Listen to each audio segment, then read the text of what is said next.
Dear student, today we are going to discuss a new topic, that is the apparent weight of a man in a lift or elevator.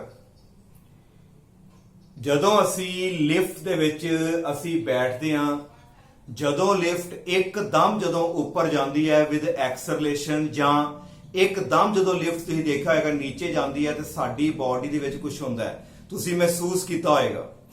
Y this happen, ਇਹ ਕਿਉਂ ਹੁੰਦਾ ਹੈ, ਇਹਦੇ ਬਾਰੇ ਜਿਹੜਾ ਹੈ ਅੱਜ ਅਸੀਂ ਡਿਸਕਸ ਕਰਨਾ ਹੈ ਕਿ ਜਦੋਂ ਅਸੀਂ ਲਿਫਟ ਵਿੱਚ ਜਾਂਦੇ ਆ ਤੇ ਸਾਡੇ weight ਦੇ ਵਿੱਚ ਫਰਕ ਪੈਂਦਾ ਹੈ। ਲਿਫਟ ਉੱਪਰ ਜਾਵੇ ਜਾਂ ਨੀਚੇ ਜਾਵੇ, ਸਾਡੇ weight ਵਿੱਚ ਜਿਹੜਾ ਫਰਕ ਪੈਂਦਾ ਹੈ ਉਹਦੇ ਬਾਰੇ ਅਸੀਂ ਜਿਹੜਾ ਹੈ ਅੱਜ ਡਿਸਕਸ ਕਰਨ ਜਾ ਰਹੇ ਹਾਂ। ਇਸ ਆਰਟੀਕਲ ਨੂੰ ਸ਼ੁਰੂ ਕਰਨ ਤੋਂ ਪਹਿਲਾਂ ਸਭ ਤੋਂ ਪਹਿਲਾਂ ਅਸੀਂ ਜਿਹੜਾ ਹੈ ਨੈਟ ਫੋਰਸ ਬਾਰੇ ਅਸੀਂ ਪਹਿਲਾਂ ਡਿਸਕਸ ਕਰ ਲਈਏ, ਕਿਉਂਕਿ ਸਾਨੂੰ ਇਹਦੀ ਜਿਹੜੀ ਹੈ ਇਸ ਆਰਟੀਕਲ ਦੇ ਵਿੱਚ ਜ਼ਰੂਰਤ ਪਏਗੀ ਕਿ ਨੈਟ ਫੋਰਸ ਕਿਸ ਤਰ੍ਹਾਂ ਕੈਲਕੂਲੇਟ ਕੀਤੀ ਜਾਂਦੀ ਹੈ। ਸਪੋਜ਼ ਮੰਨ ਲਓ ਦਿਸ ਇਜ਼ ਅ ਬੋਡੀ, ਕੋਈ ਵੀ ਮੰਨ ਲਓ ਇਹ ਬੋਡੀ ਹੈ, ਇਸ ਬੋਡੀ ਦੇ ਥੱਲੇ ਅਸੀਂ ਜਿਹੜੀ ਹੈ ਫੋਰਸ ਲਗਾਈ ਸਪੋਜ਼ 10 ਨਿਊਟਨ, ਥੱਲੇ ਨੂੰ ਅਸੀਂ ਇਹਨੂੰ ਖਿੱਚਿਆ 10 ਨਿਊਟਨ ਦੇ ਨਾਲ, ਤੇ ਇੱਕ ਜਿਹੜਾ ਬੰਦਾ ਹੈ ਇਹਨੂੰ ਉੱਪਰ ਜਿਹੜਾ ਹੈ ਖਿੱਚਦਾ ਪਿਆ ਵਿਦ 12 ਨਿਊਟਨ ਫੋਰਸ। ਇੱਕੋ ਬੋਡੀ ਨੂੰ ਦੋ ਜਿਹੜੇ ਆਦਮੀ ਖਿੱਚਦੇ ਨੇ, ਇੱਕ ਨੀਚੇ ਨੂੰ ਖਿੱਚ ਰਿਹਾ ਹੈ, ਇੱਕ ਉੱਪਰ ਨੂੰ ਖਿੱਚ ਰਿਹਾ। ਜਿਹੜਾ ਨੀਚੇ ਫੋਰਸ ਲਗਾ ਰਿਹਾ ਉਹ 10 ਨਿਊਟਨ ਹੈ ਤੇ ਜਿਹੜਾ ਅਪਵਰਡ ਫੋਰਸ ਲਗਾ ਰਿਹਾ ਉਹ ਸਾਡੀ ਹੈਗੀ ਹੈ 12 ਨਿਊਟਨ। ਪਲੀਜ਼ ਟੈਲ, ਬੋਡੀ ਜਿਹੜੀ ਹੈ ਕਿੱਧਰ ਨੂੰ ਮੂਵ ਕਰੇਗੀ? ਬੋਡੀ ਜਿਹੜੀ ਹੈ ਨੀਚੇ ਨੂੰ ਆਏਗੀ ਕਿ ਉੱਪਰ ਨੂੰ ਜਾਏਗੀ? ਤੁਹਾਡਾ ਆਨਸਰ ਕੀ ਹੋਏਗਾ? the body will move upward। ਜਿਹੜੀ ਬੋਡੀ ਹੈ ਉੱਪਰ ਨੂੰ ਜਾਏਗੀ। ਵਾਈ ਉੱਪਰ ਕਿਉਂ ਜਾਏਗੀ? ਕਿਉਂਕਿ ਉੱਪਰ ਵਾਲੀ ਜਿਹੜੀ ਫੋਰਸ ਹੈ ਉਹ ਗ੍ਰੇਟਰ ਹੈਗੀ ਹੈ ਡਾਊਨਵਰਡ ਨਾਲੋਂ। ਇਹਦਾ ਮਤਲਬ ਬੋਡੀ ਵਿਲ ਮੂਵਸ ਅਪਵਰਡ। ਹੁਣ ਬੋਡੀ ਜਿਹੜੀ ਹੈ ਉੱਪਰ ਜਦੋਂ ਜਾਏਗੀ ਕਿੰਨੀ ਫੋਰਸ ਦੇ ਨਾਲ ਜਾਏਗੀ? ਕੀ ਉਹ 12 ਨਿਊਟਨ ਦੇ ਨਾਲ ਜਾਏਗੀ? ਕੀ ਉਹ 10 ਨਿਊਟਨ ਨਾਲ ਜਾਏਗੀ? ਕੀ ਉਹ ਜਿਹੜਾ ਹੈ ਤੁਹਾਡੇ ਕੋਲ 2 ਨਿਊਟਨ ਦੇ ਨਾਲ ਜਾਏਗੀ? ਉੱਪਰ ਤੇ 12 ਨਿਊਟਨ ਫੋਰਸ ਹੈ ਜਿਹੜੀ ਇਹਨੂੰ ਖਿੱਚ ਰਹੀ ਹੈ, ਪਰ ਇਹਦੇ 12 ਨਿਊਟਨ ਦੇ ਵਿੱਚੋਂ 10 ਨਿਊਟਨ ਡਾਊਨਵਰਡ ਵੀ ਲੱਗੀ ਹੋਈ ਹੈ। ਇਹਦਾ ਮਤਲਬ 12 ਵਿੱਚੋਂ ਜਿਹੜਾ ਹੈ 10 ਮਾਈਨਸ ਹੋ ਜਾਣੇ ਆ, ਕਿਉਂਕਿ ਉਹ ਡਾਊਨਵਰਡ ਫੋਰਸ ਵੀ ਲੱਗੀ ਹੋਈ ਹੈ। ਇਹਦਾ ਮਤਲਬ ਬੋਡੀ ਜਿਹੜੀ ਹੈ ਉੱਪਰ ਜਾਏਗੀ with force 2 Newton, and that 2 Newton ਜਿਹੜੀ ਫੋਰਸ ਹੈ ਜਿਹਦੇ ਨਾਲ ਬੋਡੀ ਉੱਪਰ ਨੂੰ ਜਾ ਰਹੀ ਹੈ, ਇਸ ਫੋਰਸ ਦਾ ਜਿਹੜਾ ਨੇਮ ਹੈ ਅਸੀਂ ਇਹਨੂੰ ਬੋਲਾਂਗੇ ਨੈਟ ਫੋਰਸ। ਇਹਦਾ ਮਤਲਬ ਨੈਟ ਫੋਰਸ ਸਾਡੀ ਕਿੰਨੀ ਹੈ? ਸਾਡੀ ਨੈਟ ਫੋਰਸ ਹੈਗੀ ਆ 2 ਨਿਊਟਨ। ਇੱਕ ਉੱਪਰ ਵਾਲੀ, ਇੱਕ ਨੀਚੇ ਵਾਲੀ। ਫਿਰ ਤੁਸੀਂ ਦੇਖਣਾ ਹੈ ਕਿ ਇਹਨਾਂ ਚੋਂ ਵੱਡੀ ਕਿਹੜੀ ਹੈ। ਵੱਡੀ ਵਿੱਚੋਂ ਛੋਟੀ ਨੂੰ ਅਸੀਂ ਜਿਹੜਾ ਹੈ ਮਾਈਨਸ ਕਰ ਦਾਂਗੇ ਤੇ ਨੈਟ ਫੋਰਸ ਆਏਗੀ ਕਿਹਨੂੰ? ਜਿੱਧਰ ਨੂੰ ਵੱਡੀ ਹੈ। ਕਹਿਣ ਦਾ ਮਤਲਬ ਰਿਜ਼ਲਟੈਂਟ ਫੋਰਸ ਕਿੱਧਰ ਨੂੰ ਹੁੰਦੀ ਹੈ? It is always along the greater vector, ਯਾਨੀ ਕਿ ਗ੍ਰੇਟਰ ਫੋਰਸ ਵਾਲੇ ਪਾਸੇ ਹੋਏਗੀ। ਇਟ ਮੀਨਸ ਨੈਟ ਫੋਰਸ ਅਸੀਂ ਲਿਖਾਂਗੇ ਜਿਹੜੀ ਸਾਡੀ ਨੈਟ ਫੋਰਸ ਹੈ it will be equal to 12 minus 10, it is 2 Newton. ਤੇ ਨੈਟ ਫੋਰਸ ਨੂੰ ਅਸੀਂ ਜਿਹੜਾ ਹੈ ਸਮਾਲ f ਦੇ ਨਾਲ ਡਿਨੋਟ ਕਰਦੇ ਹਾਂ। ਸਮਾਲ f ਦਾ ਮਤਲਬ our net force। now in case ਜੇ ਉੱਪਰ ਵੀ 12 ਨਿਊਟਨ ਹੈ, ਨੀਚੇ ਵੀ 12 ਨਿਊਟਨ ਹੈ, ਦੱਸੋ ਬੋਡੀ ਕਿੱਥੇ ਜਾਏਗੀ? Body will remain at initial position. ਜਿੱਥੇ ਬੋਡੀ ਹੈ ਉੱਥੇ ਹੀ ਤੁਹਾਡੀ ਉਹ ਰਹੇਗੀ। ਤੁਹਾਡੀ ਜਿਹੜੀ ਹੈ ਉਹ ਨੈਟ ਫੋਰਸ ਜਿਹੜੀ ਹੈ ਉਹ ਕਿੰਨੀ ਆਏਗੀ? ਤੁਹਾਡੀ 0 ਹੋਏਗੀ। ਮਤਲਬ ਫੋਰਸ ਇਹਦੇ ਉੱਪਰ ਐਕਟ ਨਹੀਂ ਕਰੇਗੀ, ਤੇ ਜੇ ਫੋਰਸ ਨਹੀਂ ਐਕਟ ਕੀਤੀ ਇਹਦੀ ਐਕਸਲਰੇਸ਼ਨ ਵੀ ਜਿਹੜੀ ਹੋਏਗੀ 0 ਹੋਏਗੀ। ਤੇ ਜੇ ਬੋਡੀ ਥੱਲੇ ਆਏਗੀ, ਬਾਈ ਚਾਂਸ ਥੱਲੇ ਆ ਰਹੀ ਹੈ, ਇਟ ਵਿਲ ਫਾਲ ਯੂਨੀਫਾਰਮਲੀ। ਉਹਦੀ ਵੈਲੋਸਿਟੀ 'ਚ ਕੋਈ ਫਰਕ ਨਹੀਂ ਹੋਏਗਾ, ਕੋਈ ਇਹਦੇ ਉੱਤੇ ਐਕਸਲਰੇਸ਼ਨ ਨਹੀਂ ਹੋਏਗੀ। ਨਾਓ in case this 10 Newton force is along this side. मान लो एक ते 12 लगाती, ऊपर एक फोर्स होर लगाती 10 न्यूटन। हुण दसो बॉडी किधर जाएगी? बॉडी जड़ी है ऊपर ही जाएगी, क्योंकि दोनों फोर्सेस अपवर्ड ने। ते हुण दसो माइनस करोगे कि प्लस करोगे? In this case we will add, क्योंकि दोनों की डायरैक्शन सेम है। जो दो वैक्टर सेम डायरैक्शन च होंदे ने, इन्हां नूं असीं की करदे हां? ऐड। ते जदों दो वैक्टर्स ऑपोजिट डायरैक्शन च होंदे ने, असीं उन्हां नूं माइनस करदे हां। इत्थे किहड़े वैक्टर की गल हो रही है? इत्थे फोर्स जिहड़ा है वैक्टर ओहदी गल हो रही है। इन्हां दोनों नूं असीं प्लस करांगे ते नेट फोर्स साडी जिहड़ी है प्लस करन तो बाद साडी जिहड़ी है इट विल बी 22 न्यूटन। फिर साडी फोर्स जिहड़ी आ जाएगी 22 न्यूटन आ जाएगी। इट मीनस तुसी ऐड भी कर सकते हैं नेट फोर्स च, तुसी माइनस भी कर सकते हैं नेट फोर्स च। ऐ डिपेंड करता है कि फोर्सेस जड़ियां ने सेम डायरैक्शन च लगियां कि फोर्सेस जड़ियां ने ऑपोजिट डायरैक्शन च लगियां। एक जे असीं एग्जांपल की गल करिए, तुसी देखिया होना कई वारी कईयां दी कार दे विच पेट्रोल मुक जांदा है, ते कई वारी वो कार नूं जदों धक्का लगांदे आ, पहला बंदा पिछों धक्का लगांदा है ते ओदा पूरी ताकत नहीं लग रही, वो 3-4 बंदे होर पकड़ के ले आंदा है, चारों बंदे इक्को डायरैक्शन च फोर्स लगांदे आ पिछों। ओदा कारण है कि सारे ने इक्को डायरैक्शन च फोर्स लगानी है ते टोटल फोर्स जिहड़ी है साडी वो ऐड हो जाती है। इहो कारण है। फिर वो टोटल जिहड़ा साडा रिजल्टेंट है जिहड़ा वो प्लस करके आएगा। It मीनस you can find the resultant bye minus और बाय एडिंग। ते रिजल्टेंट फोर्स नूं असीं जिहड़ा है स्मॉल एफ दे नाल जिहड़ा है आपां डिनोट करदे हां। Now what is small F? It is a resultant force. ते इनू असीं MA भी लिखांगे, क्योंकि फोर्स दा फार्मूला न्यूटन सेकंड लॉ दे according mass into acceleration. This is our resultant force and it is given by MA. Now come to topic apparent weight of a man in a lift. ਸਾਡੇ ਕੋਲ ਦੋ ਤਰ੍ਹਾਂ ਦੇ ਜਿਹੜੇ ਨੇ weight ਨੇ। ਇੱਕ ਤੇ ਸਾਡੇ ਕੋਲ weight ਹੈ actual weight ਤੇ ਦੂਸਰਾ ਜਿਹੜਾ weight ਹੈ apparent weight। एक्चुअल वेट वो है जिहड़ा साडा असली वेट, जिन्हों असी बोलते हैं mg। वेट किहदे करके आंदा है? ग्रैविटी करके। जदों भी असी अपना वेट मापदे हां की करदे हां? वेइंग मशीन उत्ते आपां खड़े हो जांदे हां ते वेइंग मशीन जिहड़ी है वो ते रेस्ट विच ही हुंदी है, क्योंकि ग्राउंड दे आपां उत्ते वेइंग मशीन रखी। असी मशीन दे उपर खड़े हो गए, असी जिहड़ा है जदों खलोते ते ग्रैविटी करके जिहड़ा है मशीन दे विच जिहड़ा है साडा जिहड़ा वेट शो हुंदा है रिएक्शन दे रूप दे विच, वो साडा हुंदा है एक्चुअल वेट जिहड़ा मेरा है एक्चुअल। पर जदों असी मशीन दे उपर खड़े होए, मशीन दे उत्ते जदों असी खड़े होंदे आ ते असी सारा वेट मशीन ते पाता। मशीन ने न्यूटन थर्ड लॉ के अकॉर्डिंग सानू जिहड़ा है ऑपोजिट डायरैक्शन दे विच की दिता? सानू रिएक्शन दिता, जिन्हों असीं बोलदे नॉर्मल रिएक्शन। क्योंकि असीं वेट पाया मशीन ते, उन्हें साडे उत्ते फोर्स लगाई अपवर्ड डायरैक्शन च, ते जिहड़ा वो रिएक्शन शो करदी है वो वेइंग मशीन दे विच सानू वेट दे रूप च नजर आंदा है। ते ओनू असीं की बोलदे हां? Apparent weight. The reaction given by the weighing machine, जिहड़ा weighing machine जिहड़ी रीडिंग देंदी है, that is our apparent weight। एक हो गया एक्चुअल जिहड़ा मेरा असली वेट है, वो सानू पता सब नू वो कितना हुंदा है mg। ते जदों असीं weighing machine दे उत्ते खड़े होए ते weighing machine दे उत्ते सारा वेट पाया ते weighing machine ने सानू जिहड़ा है न्यूटन थर्ड लॉ दे अकॉर्डिंग ऑपोजिट डायरैक्शन दे विच सानू रिएक्शन दिता, एंड दैट रिएक्शन जिहड़ा है of weighing machine is called the apparent weight. वो साडा अपैरेंट वेट हो गया। नाउ जेकर साडी जिहड़ी weighing machine है मान लो लिफ्ट दे अंदर पई है, जेकर साडी weighing machine लिफ्ट दे अंदर है, उस टाइम दे उत्ते जेकर लिफ्ट ऊपर जाती है या नीचे आती है ते ओदे जेड़े अपैरेंट वेट दे विच जेड़ी चेंजिस आंदियां ने, ओ चेंजिस किस तरह आंदियां ने? कदी साडा वेट ਜਿਹੜਾ ਹੈ ਉਹ ਨਜ਼ਰ ਆਏਗਾ ਵੱਧ ਗਿਆ।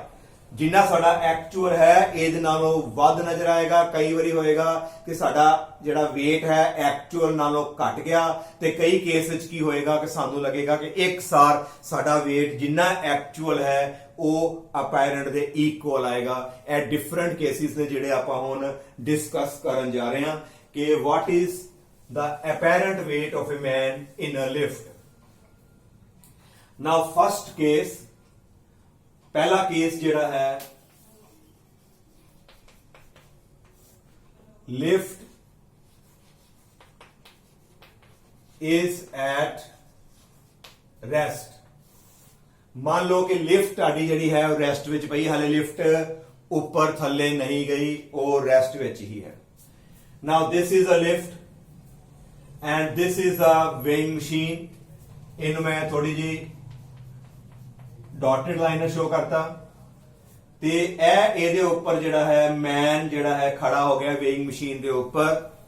ਜਦੋਂ ਵੇਇੰਗ ਮਸ਼ੀਨ ਦੇ ਉੱਪਰ ਅਸੀਂ ਖੜੇ ਹੋਏ, ਸਾਰਾ weight ਅਸੀਂ ਵੇਇੰਗ ਮਸ਼ੀਨ ਦੇ ਉੱਤੇ ਪਾਤਾ, ਤੇ weight ਸਾਡਾ ਕਿੱਧਰ ਨੂੰ ਐਕਟ ਕਰਦਾ ਹੈ? weight always act vertically downward. ਉਹ ਸਾਡਾ ਦੇਖੋ ਡਾਊਨਵਰਡ ਡਾਇਰੈਕਸ਼ਨ ਵਿੱਚ weight ਸਾਡਾ ਜਿਹੜਾ ਐਕਟ ਹੋ ਗਿਆ। ਜਦੋਂ weight ਡਾਊਨਵਰਡ ਐਕਟ ਹੋਇਆ, this is our actual weight. ਇਹ ਸਾਡਾ ਹੈਗਾ ਜੀ ਐਕਚੁਅਲ weight ਜਿਹੜਾ ਮੈਂ ਉੱਤੇ ਪਾਤਾ। Now this is the reaction shown by the weighing machine. weighing machine ਨੇ ਸਾਡੇ ਉੱਤੇ ਜਿਹੜਾ ਰਿਐਕਸ਼ਨ ਦਿੱਤਾ, ਜਿਹੜਾ ਉਹ ਸਾਡਾ ਕਿਹੜਾ ਹੈਗਾ R, ਇਹਨੂੰ ਅਸੀਂ ਬੋਲਦੇ ਹਾਂ ਨਾਰਮਲ ਰਿਐਕਸ਼ਨ। ਇਹ ਸਾਡਾ ਹੋ ਗਿਆ R। ਹਾਂਜੀ ਬੇਟਾ ਕਲੀਅਰ। ਨਾਓ ਜਿਹੜੀ ਲਿਫਟ ਹੈ ਸਾਡੀ ਕਾਹਦੇ ਵਿੱਚ ਹੈਗੀ ਆ? ਦੇਖੋ ਰੈਸਟ ਵਿੱਚ। ਕੀ ਲਿਫਟ ਉੱਪਰ ਜਾ ਰਹੀ ਹੈ? नहीं जा रही। कि लिफ्ट नीचे ਨੂੰ ਜਾ ਰਹੀ ਹੈ? नहीं जा रही। लिफ्ट ਤੇ ਮੇਰੀ ਰੈਸਟ ਵਿੱਚ ਹੈ, ਤੇ ਜੇ ਰੈਸਟ ਵਿੱਚ ਹੈ ਤੇ ਉਹਦੀ ਜਿਹੜੀ ਐਕਸਲਰੇਸ਼ਨ ਕਿੰਨੀ ਹੋਏਗੀ? ਉਹਦੀ ਐਕਸਲਰੇਸ਼ਨ ਜਿਹੜੀ ਹੈ ਉਹ 0 ਹੋਏਗੀ। ਸਾਡੀ ਚੇਂਜ ਨਹੀਂ ਆ ਰਹੀ ਵੈਲੋਸਿਟੀ ਵਿੱਚ, ਸਾਡੀ ਐਕਸਲਰੇਸ਼ਨ ਕਿੰਨੀ ਹੋਈ? 0। देयरफॉर ਜੇ ਐਕਸਲਰੇਸ਼ਨ 0 ਹੈ, ਕੀ ਲਿਖਾਂਗੇ? Lift is at rest. Here a is equal to 0, acceleration 0 है। This imply ma equal to 0। ਜੇ ਅਸੀਂ ਮਾਸ ਨਾਲ ਇਹਨੂੰ ਮਲਟੀਪਲਾਈ ਵੀ ਕਰ ਦਈਏ, ਇਧਰ 0 ਹੀ ਹੈ ਤੇ ma ਵੀ ਕਿੰਨਾ ਹੋਏਗਾ? 0। But what is ma? ਸਾਡੀ ਜਿਹੜੀ ਹੈ ਨੈਟ ਫੋਰਸ ਉਹ ਕਿੰਨੀ ਆ ਗਈ? 0। ਨੈਟ ਫੋਰਸ ਨੂੰ ਅਸੀਂ ਮੈਂ ਪਹਿਲਾਂ ਦੱਸਿਆ ਸੀ F ਨਾਲ ਡਿਨੋਟ ਕਰਦੇ ਆ। ਸਾਡੀ ਨੈਟ ਫੋਰਸ ਕਿੰਨੀ ਆਈ? 0, ਕਿਉਂਕਿ ਨਾ ਤੇ ਉੱਪਰ ਨੂੰ ਜਾ ਰਹੇ ਆ ਨਾ ਅਸੀਂ ਨੀਚੇ ਜਾ ਰਹੇ ਆ, ਉੱਥੇ ਲਿਫਟ ਖੜੀ ਹੈ।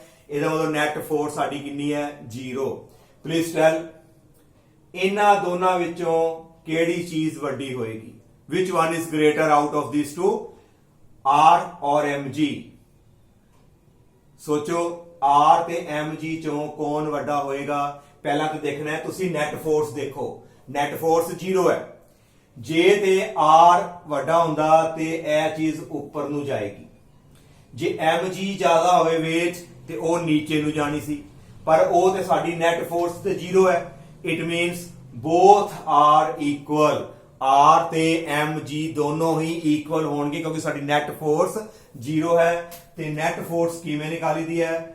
Net force is equal to 0 is equal to R minus mg।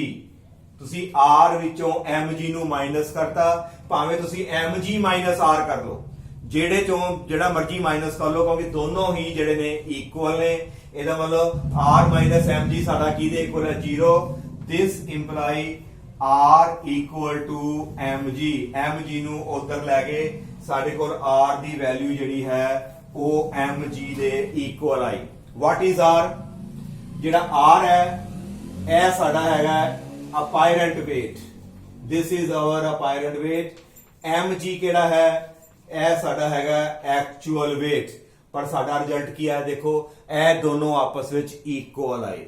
It means ਜਦੋਂ ਲਿਫਟ ਰੈਸਟ ਵਿੱਚ ਹੋਏਗੀ ਤੇ ਵੇਇੰਗ ਮਸ਼ੀਨ ਦੀ ਰੀਡਿੰਗ ਜਿਹੜੀ ਆਏਗੀ ਬਿਲਕੁਲ ਸਾਡੇ ਐਕਚੁਅਲ weight ਦੇ ਇਕੁਅਲ ਆਏਗੀ। ਅਪਾਇਰੈਂਟ weight ਜਿਹੜਾ ਸਾਨੂੰ ਮਾਲੂਮ ਹੋਏਗਾ ਉਹ ਐਕਚੁਅਲ weight ਦੇ ਇਕੁਅਲ ਹੋਏਗਾ। ਆਈ ਥਿੰਕ ਕਿ ਤੁਹਾਨੂੰ ਆ ਕਲੀਅਰ ਹੋ ਗਿਆ ਕਿ ਨੈਟ ਫੋਰਸ ਅਸੀਂ ਜਿਹੜੀ ਹੈ ਕਿਸ ਤਰ੍ਹਾਂ ਨਿਕਾਲਣੀ ਹੈ।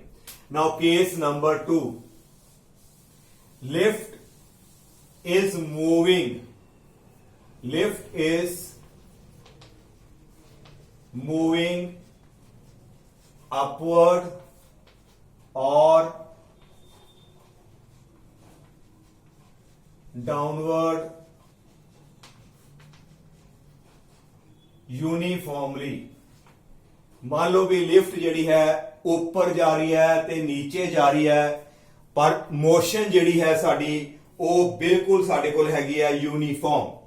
देन व्हाट विल हैपन, सानू पता है ए केस नंबर 2, जेकर लिफ्ट ऊपर जाए जां लिफ्ट नीचे जाती है यूनिफॉर्मली, यूनिफॉर्म मोशन का मतलब कि साडी वेलोसिटी विच चेंज नहीं आएगी। जे 10 मीटर ना जा रही है हमेशा लिफ्ट की स्पीड 10 ही रहेगी, जे नीचे आ रही है तो हमेशा 10 ही रहेगी। कहने का मतलब जिन्नी स्पीड है ਉਹਦੇ ਵਿੱਚ चेंज नहीं आएगी।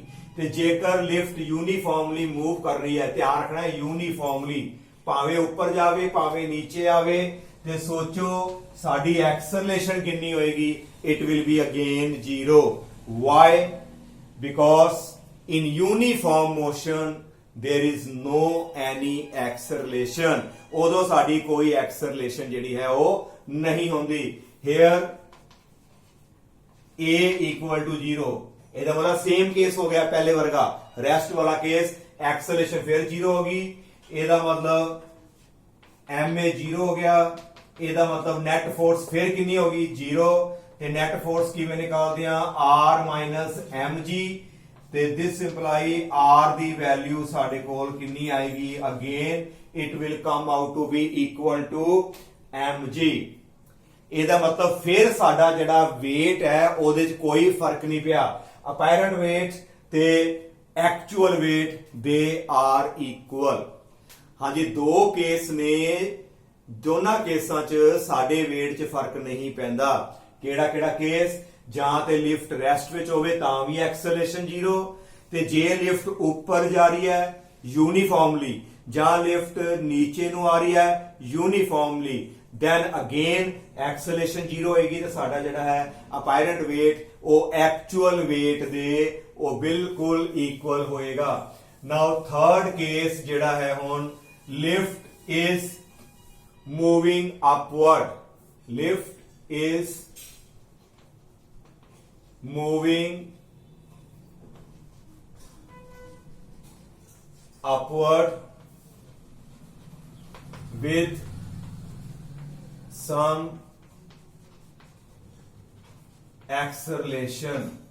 मान लो लिफ्ट जिहड़ी है ऊपर ਨੂੰ जा रही है with some acceleration, ਉਹਦੀ acceleration है किधर ਨੂੰ जा रही लिफ्ट, आ देखो ऊपर ਨੂੰ जा रही। मैं इत्थे एरो बना ਦਿੱਤੀ कि लिफ्ट मेरी जिहड़ी है ऊपर ਨੂੰ ਜਿਹੜੀ ਹੈ ਜਾਣਾ ਸ਼ੁਰੂ ਹੋ ਗਈ, ਤੇ ਉਹਦੀ ਐਕਸਲਰੇਸ਼ਨ ਕਿੰਨੀ ਹੈ a।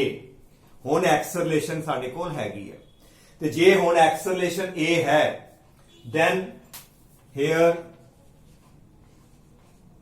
इसे लिखांगे upward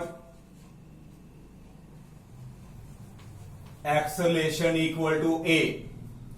upward acceleration कितनी होगी a, ਇਹਦਾ मतलब साडे कोल जिहड़ी है नेट फोर्स जिहड़ी आएगी कितनी आएगी, it is equal to ma। m हैगा मास कादा, उस मैन दा जिहड़ा लिफ्ट उत्ते खलोता है, ਇਹ ਸਾਡੀ नेट फोर्स आ गई। ਐਰਕੀ नेट फोर्स ਸਾਡੇ ਕੋਲ बच गई, कितनी बची ma, क्योंकि ਉਹਦੀ एक्सेलरेशन जिहड़ी है ऊपर ਨੂੰ हो रही सी। Now please tell how to calculate net force. Net force ਅਸੀਂ किस तरह निकालांगे, सोचो ते जवाब दियो कि r ਵਿੱਚੋਂ mg ਮਾਈਨਸ ਕਰਾਂਗੇ ਕਿ mg ਦੇ ਵਿੱਚੋਂ ਅਸੀਂ ਜਿਹੜਾ ਹੈ r ਨੂੰ ਮਾਈਨਸ ਕਰਾਂਗੇ। ਨੈਟ ਫੋਰਸ ਮੈਂ ਤੁਹਾਨੂੰ ਕੀ ਸਮਝਾਇਆ ਸੀ ਕਿ ਜੇਕਰ ਉੱਪਰ ਨੂੰ ਫੋਰਸ ਲੱਗੀ ਹੈ, ਇੱਕ ਨੀਚੇ ਨੂੰ ਲੱਗੀ ਹੈ, ਪਰ ਬਾਡੀ ਇੱਧਰ ਜਾ ਰਹੀ ਹੈ, ਇੱਕ ਤਾਂ ਖਿੱਚਦਾ ਹੈ ਇੱਕ ਨੀਚੇ ਖਿੱਚਦਾ ਹੈ, ਪਰ ਬਾਡੀ ਮੇਰੀ ਉੱਪਰ ਜਾ ਰਹੀ ਹੈ, ਇਹਦਾ ਮਤਲਬ ਉੱਪਰ ਵਾਲੀ ਫੋਰਸ ਜਿਹੜੀ ਹੈ ਉਹ ਜ਼ਿਆਦਾ ਹੋਏਗੀ। ਫਿਰ ਸੁਣੋ, ਇੱਕ ਫੋਰਸ ਅਪਵਰਡ, ਇਹ ਮੰਨ ਲਓ ਫੋਰਸ ਹੈ F1, ਇਹ ਫੋਰਸ ਹੈ F2 ਤੇ ਆ ਨੈਟ ਫੋਰਸ ਹੈ। ਇਹ ਉੱਪਰ ਨੂੰ ਖਿੱਚ ਰਹੀ ਹੈ, F2 ਨੀਚੇ ਨੂੰ ਖਿੱਚ ਰਹੀ ਹੈ, ਪਰ ਮੇਰੀ ਬਾਡੀ ਉੱਪਰ ਨੂੰ ਜਾ ਰਹੀ ਹੈ। ਇਹਦਾ ਮਤਲਬ ਇਹਨਾਂ ਦੋਨਾਂ ਚ ਵੱਡਾ ਕਿਹੜਾ ਹੋਏਗਾ, F1 ਵੱਡਾ ਹੋਏਗਾ। ਤੇ ਨੈਟ ਫੋਰਸ ਕਿਵੇਂ ਨਿਕਾਲੋਗੇ, F1 ਦੇ ਵਿੱਚੋਂ ਅਸੀਂ F2 ਨੂੰ ਮਾਈਨਸ ਕਰਾਂਗੇ। Now here please tell how to calculate the net force. ਆ ਵਾਲਾ ਆਨਸਰ ਆਏਗਾ ਕਿ ਆ ਵਾਲਾ? ਬੋਡੀ ਉੱਪਰ ਨੂੰ ਜਾ ਰਹੀ ਹੈ, ਇਹਦਾ ਮਤਲਬ ਇਹਨਾਂ ਦੋਨਾਂ ਚੋਂ ਵੱਡਾ ਕੌਣ ਹੋਏਗਾ? R। ਇਹਦਾ ਮਤਲਬ ਨੈਟ ਫੋਰਸ ਨਿਕਾਲਣ ਦਾ ਫਾਰਮੂਲਾ R ਮਾਈਨਸ ਕਿੰਨਾ ਕਰਾਂਗੇ ਆਪਾਂ? mg। It means net force ਦੀ ਜਗ੍ਹਾ ਤੇ ਆ ਜਾਏਗਾ R minus mg equal to ma। ਇਹ ਸਾਡੀ ਆ ਗਈ ਨੈਟ ਫੋਰਸ। ਬੇਟਾ ਕਲੀਅਰ ਹੈ? ਇੱਥੇ ਕੰਫਿਊਜ਼ਨ ਬਿਲਕੁਲ ਨਹੀਂ ਕਰਨੀ। ਪਹਿਲਾਂ ਦੇਖਣਾ ਹੈ ਕਿ ਉੱਪਰ ਕਿਹਦੇ ਕਰਕੇ? R ਕਰਕੇ। ਨੀਚੇ ਕਿਹੜੀ ਫੋਰਸ ਹੈ? mg। ਪਰ ਅਸੀਂ ਕਿੱਧਰ ਜਾ ਰਹੇ ਹਾਂ? ਅਪਵਰਡ। ਨੈਟ ਫੋਰਸ ਕਿੱਧਰ ਨੂੰ ਹੈ? ਅਪਵਰਡ। ਤੇ ਜੇ ਨੈਟ ਫੋਰਸ ਅਪਵਰਡ ਹੈ ਤੇ ਇਹਦਾ ਮਤਲਬ ਆਹ ਵਾਲੀ ਜਿਹੜੀ ਹੈ ਜ਼ਿਆਦਾ ਹੋਏਗੀ, ਵੱਡੀ ਜੇ ਛੋਟੀ ਅਸੀਂ ਮਾਈਨਸ ਕਰਤੇ। ਇਹਨੂੰ ਜੋ ਕਿ ਉਧਰ ਲੈ ਜੰਨੇ ਆ, ਸਾਡੇ ਕੋਲ R ਦੀ ਵੈਲਿਊ ਆ ਜਾਏਗੀ ma ਪਲੱਸ ਸਾਡੇ ਕੋਲ ਕਿੰਨਾ ਆ ਜਾਏਗਾ? mg। ਤੇ ਇਹਨਾਂ ਦੋਨਾਂ ਦੇ ਵਿੱਚੋਂ ਅਸੀਂ ਜਿਹੜਾ ਹੈ ਕਾਮਨ ਨਿਕਾਲਿਆ m, ਤੇ ਅੰਦਰ ਆ ਗਿਆ a ਪਲੱਸ g। ਤੇ ਸਾਡਾ ਜਿਹੜਾ ਫਾਈਨਲ ਆਨਸਰ ਆਇਆ it is ma plus g। This is the apparent weight। ਹੁਣ ਜਿਹੜਾ ਧਿਆਨ ਨਾਲ ਦੇਖੋ, ਸਾਡਾ ਜਿਹੜਾ ਹੈ weight ਓਨਾ ਹੀ ਰਿਹਾ ਕਿ ਵੱਧ ਗਿਆ? ਪਹਿਲਾਂ ਇੱਥੋਂ ਦੇਖੋ, ਪਹਿਲਾਂ ਇੱਧਰ ਦੇਖੋ, ਆ ਅਪਾਇਰੈਂਟ weight, ਆ ਐਕਚੁਅਲ weight। ਐਕਚੁਅਲ weight ਵਿੱਚ ਇੰਨਾ ਪਲੱਸ ਹੋ ਗਿਆ, ma ਪਲੱਸ ਹੋ ਗਿਆ। ਕਹਿਣ ਦਾ ਮਤਲਬ ਜੇ ਸਾਡਾ ਐਕਚੁਅਲ weight ਮੰਨ ਲਓ 10 ਹੈ ਤੇ ਇਹ ਜਿਹੜਾ ਵਿੱਚ 2 ਹੈ ਤੇ ਸਾਡਾ 10 ਪਲੱਸ 2 ਕਿੰਨਾ ਹੋ ਗਿਆ? 12।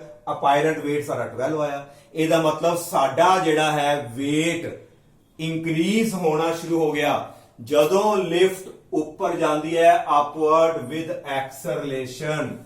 ਉਦੋਂ ਸਾਡਾ ਜਿਹੜਾ ਹੈ weight ਇੰਕਰੀਜ਼ ਹੋ ਜਾਂਦਾ ਹੈ। ਤੇ ਜਦੋਂ ਇੱਕਦਮ ਲਿਫਟ ਤੁਰਦੀ ਹੈ ਨਾ, ਇੱਕਦਮ ਜਦੋਂ ਲਿਫਟ ਤੁਰਦੀ ਹੈ ਉਹਦੀ ਐਕਸਲਰੇਸ਼ਨ ਹੁੰਦੀ ਹੈ। ਅਸੀਂ ਮੰਨ ਲਓ ਉੱਪਰ ਜਾਣਾ ਹੈ, 3rd ਫਲੋਰ ਤੇ ਜਾਣਾ ਹੈ, ਜਦੋਂ ਲਿਫਟ ਇੱਕਦਮ ਤੁਰੀ ਉੱਪਰ ਨੂੰ ਗਈ, ਉਹਦੀ ਐਕਸਲਰੇਸ਼ਨ ਹੋਈ। ਉਸ ਐਕਸਲਰੇਸ਼ਨ ਕਰਕੇ ਤੁਹਾਡੇ weight ਦੇ ਵਿੱਚ ਜਿਹੜਾ ਹੈ ਉਹ ਇੰਕਰੀਜ਼ ਆਉਂਦੀ ਹੈ। ਨਾਓ ਦਿਸ ਇਜ਼ ਆ ਅਪਾਇਰੈਂਟ weight। ਤੁਸੀਂ ਜਦੋਂ ਥੱਲੇ ਵੇਇੰਗ ਮਸ਼ੀਨ ਉੱਪਰ ਦੇਖੋਗੇ ਨਾ, ਤੁਹਾਡਾ ਜਿਹੜਾ weight ਐਕਚੁਅਲ ਨਾਲੋਂ ਉਹ ਜ਼ਿਆਦਾ ਸ਼ੋ ਕਰੇਗੀ। ਜੇ ਪਹਿਲਾਂ 60 ਸ਼ੋ ਕਰ ਰਹੀ ਹੈ ਨਾ, ਉਹ 60 ਤੋਂ ਵੱਧ ਸ਼ੋ ਕਰੇਗੀ। ਜਿਉਂ-ਜਿਉਂ a ਵੱਧਦਾ ਜਾਏਗਾ, ਜਿਉਂ-ਜਿਉਂ ਆ a ਵੱਧਦਾ ਜਾਏਗਾ, ਉਹਦੀ ਐਕਸਲਰੇਸ਼ਨ ਵੱਧਦੀ ਜਾਵੇ, ਲਿਫਟ ਤੇਜ਼ ਹੁੰਦੀ ਜਾਵੇ, ਜਿਉਂ-ਜਿਉਂ ਆ ਵਧੇਗਾ ਸਾਡੀ g ਵਿੱਚ a ਪਲੱਸ ਹੁੰਦਾ ਜਾਏਗਾ ਤੇ ਸਾਡਾ ਅਪੈਰੈਂਟ weight ਵੀ ਸਾਡਾ ਜਿਹੜਾ ਹੈ ਉਹ ਵੱਧਦਾ ਜਾਏਗਾ। It means what will happen, ਇੱਥੇ ਲਿਖਾਂਗੇ ਲਾਸਟ ਲਾਈਨ ਵਿੱਚ ਕਿ ਸਾਡਾ ਜਿਹੜਾ ਹੈ ਐਪਰੈਂਟ weight of, ਇਹ ਤੁਸੀਂ ਤਾਰ ਲਿਆ, apparent weight of man increases। apparent weight ਤੁਹਾਡਾ ਜਿਹੜਾ ਬੇਟਾ ਉਹ ਵੱਧ ਗਿਆ। ਕਦੋਂ ਵਧਿਆ? upward acceleration। ਜਦੋਂ ਲਿਫਟ ਜਿਹੜੀ ਹੈ ਉੱਪਰ ਨੂੰ ਗਈ ਹੈ upward acceleration ਦੇ ਨਾਲ, ਉਦੋਂ ਸਾਡਾ ਜਿਹੜਾ ਹੈ ਉਹ weight increase ਹੋ ਗਿਆ। ਕੀ ਫਾਰਮੂਲਾ ਆਏਗਾ? ma plus g। Now next case, lift is moving। ਹੁਣ ਅਸੀਂ ਕਰ ਲਗੇ ਬੇਟਾ downward। lift is moving downward। ਜੇ ਅਸੀਂ 3rd ਫਲੋਰ ਤੇ ਗਏ ਆ ਉੱਪਰ ਤੇ ਥੱਲੇ ਵੀ ਤੇ ਆਣਾ ਹੈ, ਤੇ ਜਦੋਂ ਅਸੀਂ ਥੱਲੇ ਆਣਾ ਹੈ with the help of lift, ਉੱਥੇ ਲਿਖਾਂਗੇ downward with some acceleration। ਹੁਣ ਫਿਰ acceleration ਹੋ ਰਹੀ ਹੈ, but now acceleration ਕਿੱਧਰ ਨੂੰ ਆ? it is in the downward direction। ਇੱਕਦਮ ਲਿਫਟ ਥੱਲੇ ਨੂੰ ਜਾਣ ਲੱਗੇ। ਤੁਸੀਂ ਮਹਿਸੂਸ ਕੀਤਾ ਹੈਗਾ ਉਦੋਂ ਵੀ ਸਾਡੀ ਬਾਡੀ ਵਿੱਚ ਕੁਝ ਤੁਸੀਂ ਜਿਹੜੀ ਹਲਚਲ ਦੇਖਦੇ ਹੋ। ਇੱਕਦਮ ਜਿਹੜੀ ਜਦੋਂ ਐਕਸਲਰੇਸ਼ਨ a ਆਈ, ਨਾਓ ਹੇਅਰ ਅਪਵਰਡ ਐਕਸਲਰੇਸ਼ਨ ਦੀ ਜਗ੍ਹਾ ਤੇ ਅਸੀਂ ਲਿਖਾਂਗੇ, ਇੱਥੇ ਲਿਖ ਦਾਂਗੇ ਆਪਾਂ ਡਾਊਨਵਰਡ ਐਕਸਲਰੇਸ਼ਨ, ਤੇ ਆ ਕੇਸ ਸਾਡਾ ਜਿਹੜਾ ਹੈ 4th ਆ ਜਾਏਗਾ। ਪਿਛਲਾ ਕੇਸ ਜਿਹੜਾ ਬੇਟਾ ਉਹਦਾ ਨੰਬਰ 3 ਪਾ ਲੈਣਾ। ਇਹ 4 ਨੰਬਰ ਕੇਸ। ਐਕਸਲਰੇਸ਼ਨ ਡਾਊਨਵਰਡ ਕਿੰਨੀ? a, ਤੇ ਨੈਟ ਫੋਰਸ ਕਿੰਨੀ ਆਏਗੀ? ma। ਜਦੋਂ ਐਕਸਲਰੇਸ਼ਨ ਬਚੇਗੀ ਤੇ ਨੈਟ ਫੋਰਸ ਨੇ ਤੇ ਆਣਾ ਹੀ ਆਣਾ। Now please tell how to calculate net force. Net force ਕਿਵੇਂ ਨਿਕਾਲੋਗੇ? ਪਹਿਲਾਂ ਦੇਖੋ, ਇਹ ਅਪਵਰਡ, ਇਹ ਡਾਊਨਵਰਡ, ਤੇ ਨੈਟ ਫੋਰਸ ਵੀ ਜਿਹੜੀ ਹੈ ਸਾਡੀ ਡਾਊਨਵਰਡ ਹੀ ਹੈ। ਐਕਸਲਰੇਸ਼ਨ ਡਾਊਨਵਰਡ ਹੈ ਤੇ ਨੈਟ ਫੋਰਸ ਵੀ ਸਾਡੀ ਕਿੱਧਰ ਆਏਗੀ? ਡਾਊਨਵਰਡ। ਤੇ ਕਿਚੋ ਕੀ ਮਾਈਨਸ ਕਰੋਗੇ? r ਕੀ ਮਾਈਨਸ ਕਰੋਗੇ? mg minus r equal to ma। ਜਦੋਂ ਡਾਊਨਵਰਡ ਆ ਰਹੀ ਹੈ ਇਹਦਾ ਮਤਲਬ ਆ ਜ਼ਿਆਦਾ ਹੋਏਗਾ, ਇਹ ਚੋਂ r ਮਾਈਨਸ ਕਰਤਾ, mg minus r equal to ਸਾਡੇ ਕੋਲ ਕਿੰਨਾ ਆ ਗਿਆ ma। Now this is minus, ਇਹਨੂੰ ਉਧਰ ਲੈ ਕੇ ਪਲੱਸ ਕਰੀਏ, ਇਹ ਉਧਰ ਜਾ ਕੇ r ਹੋ ਗਿਆ, ਇਹਨੂੰ ਇੱਧਰ ਜਾ ਕੇ ਮਾਈਨਸ ਕਰ ਦੋ। ਨਾਓ mg ਮਾਈਨਸ ma, ਕਲੀਅਰ ਬੇਟਾ। r ਉਧਰ ਜਾ ਕੇ ਪਲੱਸ ਦਾ ਹੋ ਗਿਆ ਤੇ ਇਹਨੂੰ ਉਧਰ ਲੈ ਕੇ ਆਏ। ਨਾਓ ਇਹਨੂੰ ਅਸੀਂ ਫਰਦਰ ਜਿਹੜਾ ਹੈ ਥੋੜਾ ਜਿਹਾ ਸੋਲਵ ਕਰੀਏ ਤੇ r ਦੀ ਵੈਲਿਊ ਕਿੰਨੀ ਆਏਗੀ, m ਨੂੰ ਅਸੀਂ ਕਾਮਨ ਕੱਢ ਲਿਆ ਤੇ g ਮਾਈਨਸ ਸਾਡੇ ਕੋਲ ਕਿੰਨਾ ਆ ਗਿਆ a। Now please tell what is this apparent weight, ਜਿਹੜਾ ਸਾਨੂੰ ਮਾਲੂਮ ਹੋਏਗਾ। ਆ ਕਿਹੜਾ ਐਕਚੁਅਲ, ਐਕਚੁਅਲ ਵਿੱਚੋਂ ਇੰਨਾ ਮਾਈਨਸ ਹੋ ਜਾਏਗਾ, ਜਿੰਨਾ ਸਾਡਾ weight ਹੈ ਉਹਦੇ ਵਿੱਚੋਂ ਇਹ ਕੁਝ ਚੀਜ਼ ਚੋਂ ਮਾਈਨਸ ਹੋ ਜਾਏਗੀ, ਫਿਰ ਸਾਡਾ ਜਿਹੜਾ weight ਆਏਗਾ। ਕਹਿਣ ਦਾ ਮਤਲਬ ਇੱਥੇ ਲਿਖਾਂਗੇ ਅਪਾਇਰੈਂਟ weight of a man decreases, ਉਹ decrease ਜਿਹੜਾ ਹੈ decrease ਹੋ ਗਿਆ ਜਦੋਂ ਲਿਫਟ ਡਾਊਨਵਰਡ ਆਉਂਦੀ ਹੈ with some acceleration, then apparent weight ਜਿਹੜਾ ਹੈ ਉਹ ਘਟ ਜਾਂਦਾ ਹੈ। ਨਾਓ ਦੋ ਫਾਰਮੂਲੇ ਜਿਹੜੇ ਨੇ ਤੁਸੀਂ ਆਪਣੇ ਮਾਈਂਡ ਦੇ ਵਿੱਚ ਜਿਹੜੇ ਨੇ ਇਹਨਾਂ ਨੂੰ ਯਾਦ ਕਰ ਲਓ। ਕਿਹੜੇ ਕਿਹੜੇ ਫਾਰਮੂਲੇ ਆ? ਇੱਕ ਤੇ ਪਹਿਲਾ ਕੇਸ ਜੇ ਤੇ r mg ਦੇ ਇਕੁਅਲ ਆ ਗਿਆ, ਜੇ r mg ਦੇ ਇਕੁਅਲ ਆਉਂਦਾ ਜਾਂ ਤੇ ਲਿਫਟ ਹੈਗੀ ਜੇ ਤੁਹਾਡੀ ਕਾਦੇ ਵਿੱਚ ਰੈਸਟ ਵਿੱਚ, ਤੇ ਜਾਂ ਲਿਫਟ ਜਿਹੜੀ ਕਰ ਰਹੀ ਆ ਮੂਵ, ਉਹ ਕਿਸ ਤਰ੍ਹਾਂ ਮੂਵ ਕਰ ਰਹੀ ਹੈ ਯੂਨੀਫਾਰਮਲੀ, ਜਾਂ ਤੇ ਰੈਸਟ ਵਿੱਚ ਹੈ ਜਾਂ ਯੂਨੀਫਾਰਮ ਹੈ, ਕਿਉਂਕਿ ਦੋਨਾਂ ਕੇਸਾਂ 'ਚ ਐਕਸਲਰੇਸ਼ਨ ਨਹੀਂ ਆਉਂਦੀ, ਤੇ ਦੋਨਾਂ ਕੇਸਾਂ ਵਿੱਚ ਸਾਡਾ apparent weight actual weight ਦੇ equal, ਜਾਂ ਸਾਡਾ r ਆਉਂਦਾ ਹੈ m g plus a, ਜਾਂ ਸਾਡਾ r ਆ ਸਕਦਾ ਹੈ g minus a। ਇੱਥੇ ਆਨਸਰ ਆਇਆ g minus a। ਪਲੱਸ ਕਦੋਂ ਆਉਂਦਾ ਹੈ? ਜਦੋਂ upward acceleration। ਮਾਈਨਸ ਕਦੋਂ ਹੋ ਜਾਂਦਾ, weight ਕਦੋਂ ਘਟ ਜਾਂਦਾ ਹੈ? ਜਦੋਂ ਹੁੰਦਾ ਹੈ ਡਾਊਨਵਰਡ ਐਕਸਲਰੇਸ਼ਨ। ਇਹ ਤੁਸੀਂ ਜਿਹੜੇ ਨੇ ਤਿੰਨ ਫਾਰਮੂਲੇ ਆਪਣੇ ਪਹਿਲਾਂ ਮਾਈਂਡ ਵਿੱਚ ਰੱਖਣਾ ਹੈ, ਉਹਦੇ ਅਕੋਰਡਿੰਗ ਤੁਹਾਡੇ ਜਿਹੜੇ ਨੇ ਉਹ ਆਨਸਰ ਆਣਗੇ। ਹਮੇਸ਼ਾ ਯਾਦ ਰੱਖਣਾ ਹੈ ਫਾਰਮੂਲੇ। weight ਘਟ ਵੀ ਸਕਦਾ ਹੈ ਤੇ weight ਲਿਫਟ ਦੇ ਵਿੱਚ ਜਿਹੜਾ ਹੈ ਉਹ ਇਨਕਰੀਜ਼ ਵੀ ਹੋ ਸਕਦਾ ਹੈ। ਨਾਓ ਇੱਕ ਅਸੀਂ ਕੇਸ ਜਿਹੜਾ ਨੈਕਸਟ ਕਰਨ ਜਾ ਰਹੇ ਹਾਂ, ਕੇਸ ਨੰਬਰ ਸਾਡੇ ਕੋਲ ਲਾ ਲਓ ਤੁਸੀਂ 5। ਰੱਬ ਨਾ ਕਰੇ ਲਿਫਟ ਜਿਹੜੀ ਹੈ ਉਹਦੀਆਂ ਸਾਈਡਸ ਤੇ ਜਿਹੜੀਆਂ ਉਹ ਜਿਹਦੇ ਉੱਪਰ ਲਿਫਟ ਚੱਲਦੀ ਹੈ ਉਹ ਰੋਡ ਜਾਂ ਕੋਈ ਵੀ ਸਟ੍ਰਿਪਸ ਜਿਹੜੀਆਂ ਨੇ ਉਹ ਟੁੱਟ ਜਾਂਦੀਆਂ ਨੇ, and lift false freely under gravity. ਇੱਕਦਮ ਉਹ ਲਿਫਟ ਟੁੱਟ ਗਈ ਤੇ ਲਿਫਟ ਜਿਹੜੀ ਹੈ ਫਾਲ, a case है lift falls freely under gravity। Lift ਇੱਕਦਮ ਜਿਹੜੀ ਹੈ ਗ੍ਰੈਵਿਟੀ ਦੇ ਅੰਡਰ ਜਿਹੜੀ ਹੈ ਨੀਚੇ ਉਹ ਡਿੱਗ ਪੈਂਦੀ ਹੈ। ਦੈਨ ਕਿਹੜਾ ਕੇਸ ਲਗਾਓਗੇ? ਪਹਿਲੇ ਵਾਲਾ ਰੈਸਟ ਵਾਲਾ, ਤੁਸੀਂ ਰੈਸਟ ਵਿੱਚ ਰਹਿਣਾ ਹੀ ਨਹੀਂ। ਅਪਵਰਡ, ਜਦੋਂ ਲਿਫਟ ਟੁੱਟੇਗੀ ਇੱਕਦਮ ਤੁਸੀਂ ਥੱਲੇ ਜਾਣਾ ਹੈ। ਕਿਹੜਾ ਕੇਸ ਲਗਾਓਗੇ? Downward acceleration. ਪਲੀਜ਼ ਟੈਲ ਤੁਹਾਡੇ ਵਿੱਚ ਕਿੰਨੀ ਐਕਸਲਰੇਸ਼ਨ ਪੈਦਾ ਹੋਏਗੀ ਜਦੋਂ ਲਿਫਟ ਇੱਕਦਮ ਥੱਲੇ ਡਿੱਗੇਗੀ? ਤੁਹਾਡੇ ਵਿੱਚ ਕਿੰਨੀ ਐਕਸਲਰੇਸ਼ਨ ਜਿਹੜੀ ਹੈ ਉਹ ਪ੍ਰੋਡਿਊਸ ਹੋਏਗੀ? ਹੁਣ ਇਹ ਯਾਦ ਰੱਖਣਾ ਹੈ, when a body falls freely, ਜਦੋਂ ਕੋਈ ਵੀ ਬੋਡੀ ਫ੍ਰੀਲੀ ਅੰਡਰ ਗ੍ਰੈਵਿਟੀ ਹੈ ਉਹਦੀ ਐਕਸਲਰੇਸ਼ਨ g ਦੇ ਇਕੁਅਲ ਹੁੰਦੀ ਹੈ। ਕੋਈ ਵੀ ਚੀਜ਼ ਹੈ, ਫਰਜ਼ ਕਰੋ ਇਹ ਡਸਟਰ ਹੈ, ਇਹਨੂੰ ਮੈਂ ਛੱਡ ਦੇਣਾ ਹੈ, it false with acceleration g। ਜੇ ਚੌਕ ਨੂੰ ਮੈਂ ਸੁੱਟਦਾ, ਜਿਹਨੂੰ ਮੈਂ ਛੱਡ ਦਾਂਗਾ, ਇਹਦੇ ਵਿੱਚ ਕਿੰਨੀ ਐਕਸਲਰੇਸ਼ਨ ਪੈਦਾ ਹੋਈ? ਇਹਦੇ ਵਿੱਚ ਜਿਹੜੀ ਐਕਸਲਰੇਸ਼ਨ ਪੈਦਾ ਹੋਈ ਹੈ ਉਹ ਵੀ ਸਾਡੇ ਕੋਲ g ਦੀ value 9.8 metre per second square ਹੁੰਦੀ ਹੈ। ਨਾਓ a ਕਿਹਦੇ ਕੋਲ ਹੋ ਜਾਏਗਾ? ਸਾਡੇ ਕੋਲ g। ਫਾਰਮੂਲਾ ਕਿਹੜਾ ਲਗਾਓਗੇ? ਡਾਊਨਵਰਡ ਵਾਲਾ, ਇਹ ਵਾਲਾ। ਇੱਥੇ a ਦੀ ਜਗ੍ਹਾ ਤੇ ਕਿੰਨਾ ਪੁੱਟ ਕਰ ਦੋਗੇ? when the lift falls under gravity, ਉਦੋਂ a ਦੀ ਜਗ੍ਹਾ ਤੇ ਅਸੀਂ ਭਰ ਦਾਂਗੇ g। then what will be the apparent weight equal to mg minus g। ਇਹ ਹੈਗੀ ਹੈ ਡਾਊਨਵਰਡ ਐਕਸਲਰੇਸ਼ਨ, ਪਰ ਲਿਫਟ ਟੁੱਟੀ ਨਹੀਂ ਹੈ, ਆ ਰਹੀ ਹੈ ਨੀਚੇ, ਉਹਦੀ ਕੁਝ ਐਕਸਲਰੇਸ਼ਨ ਹੈ ਪਰ ਗ੍ਰੈਵਿਟੀ ਨਾਲੋਂ ਘੱਟ ਹੀ ਹੋਏਗੀ। ਠੀਕ ਹੈ ਬੇਟਾ, ਪਰ ਜਦੋਂ ਰੱਸੀਆਂ ਟੁੱਟ ਗਈਆਂ ਉਦੋਂ ਐਕਸਲਰੇਸ਼ਨ ਗ੍ਰੈਵਿਟੀ ਦੇ ਇਕੁਅਲ ਤੇ g ਮਾਈਨਸ g ਸਾਡਾ ਆ ਜਾਏਗਾ 0 ਤੇ ਸਾਡਾ r ਦੀ ਵੈਲਿਊ ਕਿੰਨੀ ਆ ਜਾਏਗੀ, ਬਿਲਕੁਲ 0।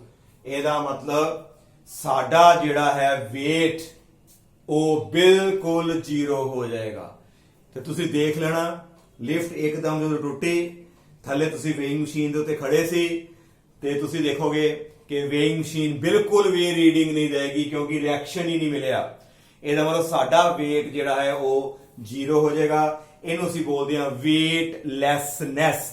weightlessness ਦਾ ਮਤਲਬ ਸਾਡਾ weight ਸੌਂਦਿਆਂ ਵੀ ਸਾਨੂੰ ਮਹਿਸੂਸ ਹੋ ਰਿਹਾ ਹੈ ਕਿ ਮੇਰਾ weight ਹੀ 0 ਹੋ ਗਿਆ। ਇਹ ਕਿਸ ਤਰ੍ਹਾਂ ਪੋਸੀਬਲ ਹੈ? ਇਹ ਉਦੋਂ ਪੋਸੀਬਲ ਹੈ ਜਦੋਂ ਲਿਫਟ ਜਿਹੜੀ ਹੈ it false freely under gravity, ਜਾਂ ਤੁਸੀਂ ਜਦੋਂ ਕਿਸੇ ਚੀਜ਼ ਤੋਂ ਛਲਾਂਗ ਲਗਾਉਂਦੇ ਆ ਉਦੋਂ ਵੀ ਸਾਨੂੰ ਇਸ ਤਰ੍ਹਾਂ ਹੀ ਮਹਿਸੂਸ ਹੋਏਗਾ। ਜਿਸ ਤਰ੍ਹਾਂ ਕੋਈ ਐਰੋਪਲੇਨ ਦੇ ਉੱਤੋਂ ਕਈ ਜਿਹੜੇ ਹੁੰਦੇ ਨੇ ਜਿਨ੍ਹਾਂ ਪੈਰਾਸ਼ੂਟ ਪਾਇਆ ਹੁੰਦਾ, ਪਹਿਲਾਂ ਜਦੋਂ ਪੈਰਾਸ਼ੂਟ ਖੁੱਲਾ ਨਹੀਂ ਉਦੋਂ ਇੱਕਦਮ ਜਦੋਂ ਉਹਨਾਂ ਨੇ ਆਪਣਾ ਜਿਹੜੀ ਛਲਾਂਗ ਲਗਾਈ ਉਹ ਫ੍ਰੀਲੀ ਫਾਲ ਅੰਡਰ ਗ੍ਰੈਵਿਟੀ ਹੈ, ਉਸ ਟਾਈਮ ਤੇ ਉਹਨਾਂ ਦਾ ਜਿਹੜਾ weight ਹੁੰਦਾ ਹੈ ਉਹ ਕਿੰਨਾ ਹੋਏਗਾ, ਸਾਡਾ ਉਹ 0 ਹੋਏਗਾ। ਇਹ ਚੀਜ਼ ਤੁਸੀਂ ਯਾਦ ਰੱਖਣੀ ਹੈ ਕਿ ਲਿਫਟ ਦੇ ਅੰਦਰ ਵੀ ਸਾਡਾ weight 0 ਹੋ ਸਕਦਾ ਹੈ, ਬਟ ਕੰਡੀਸ਼ਨ ਨਹੀਂ ਹੈ it should fall freely under gravity. ਪਰ ਇਸ ਤਰ੍ਹਾਂ ਤੁਸੀਂ ਮੈਨੂੰ ਲੱਗਦਾ ਹੈ ਕਿ ਚਾਹੋਗੇ ਨਹੀਂ ਕਿ ਕੋਈ ਵੀ ਲਿਫਟ ਜਿਹੜੀ ਹੈ ਉਹ ਇੱਕਦਮ ਜਿਹੜੀ ਹੈ ਉਹ ਟੁੱਟ ਜਾਵੇ, ਕੋਈ ਵੀ ਨਹੀਂ ਚਾਹੇਗਾ। ਪਰ ਇਹ ਜਸਟ ਤੁਹਾਨੂੰ ਕੇਸ ਕਰਾਉਣਾ ਸੀ ਕਿ ਤੁਹਾਨੂੰ ਯਾਦ ਹੋਣਾ ਚਾਹੀਦਾ ਹੈ। ਨਾਓ ਇਸ ਤੋਂ ਬਾਅਦ ਮੰਨ ਲਓ ਕਿ ਜਿਹੜੀ ਸਾਡੀ ਲਿਫਟ ਹੈ it false downward with acceleration greater than g। ਮੰਨ ਲਓ a g ਨਾਲੋਂ ਜ਼ਿਆਦਾ ਹੈ ਤੇ ਸਾਡੇ ਕੋਲ r ਦੀ ਵੈਲਿਊ ਆਏਗੀ mg minus a। ਹੁਣ ਵੱਡਾ ਕੌਣ ਹੈ? ਮੰਨ ਲਓ ਐਕਸਲਰੇਸ਼ਨ ਡਿਊ ਟੂ ਗ੍ਰੈਵਿਟੀ ਨਾਲੋਂ ਵੀ ਜ਼ਿਆਦਾ ਸਾਡੀ ਐਕਸਲਰੇਸ਼ਨ ਹੈ। ਇਹਨਾਂ ਦੋਨਾਂ ਚ ਕੌਣ ਵੱਡਾ ਹੈ? a ਜ਼ਿਆਦਾ ਹੋਇਆ। a ਜ਼ਿਆਦਾ ਹੋਣ ਕਰਕੇ ਸਾਡਾ ਆਨਸਰ ਜਿਹੜਾ ਹੈ ਉਹ ਕੀ ਆਏਗਾ? ਨੈਗੇਟਿਵ। ਸਾਡਾ ਐਪਰੈਂਟ weight ਜਿਹੜਾ ਹੈ ਨੈਗੇਟਿਵ ਹੋ ਜਾਏਗਾ। ਨੈਗੇਟਿਵ ਦਾ ਮਤਲਬ weight ਡਾਊਨਵਰਡ ਹੁੰਦਾ ਹੈ ਨਾ, ਤੇ ਡਾਇਰੈਕਸ਼ਨ ਮਾਈਨਸ ਦਾ ਮਤਲਬ ਹੈ weight ਤੁਹਾਡਾ ਨੈਗੇਟਿਵ ਅਪਵਰਡ ਡਾਇਰੈਕਸ਼ਨ ਚ ਹੋ ਜਾਏਗਾ। ਕਹਿਣ ਦਾ ਮਤਲਬ you will stick to the roof of the lift. ਤੁਸੀਂ ਉੱਪਰ ਨੂੰ ਜਿਹੜਾ ਹੈ ਤਾਂ ਚਲੇ ਜਾਓਗੇ ਜਦੋਂ ਲਿਫਟ ਜਿਹੜੀ ਹੈ ਉਹਦੀ ਐਕਸਲਰੇਸ਼ਨ ਗ੍ਰੈਵਿਟੀ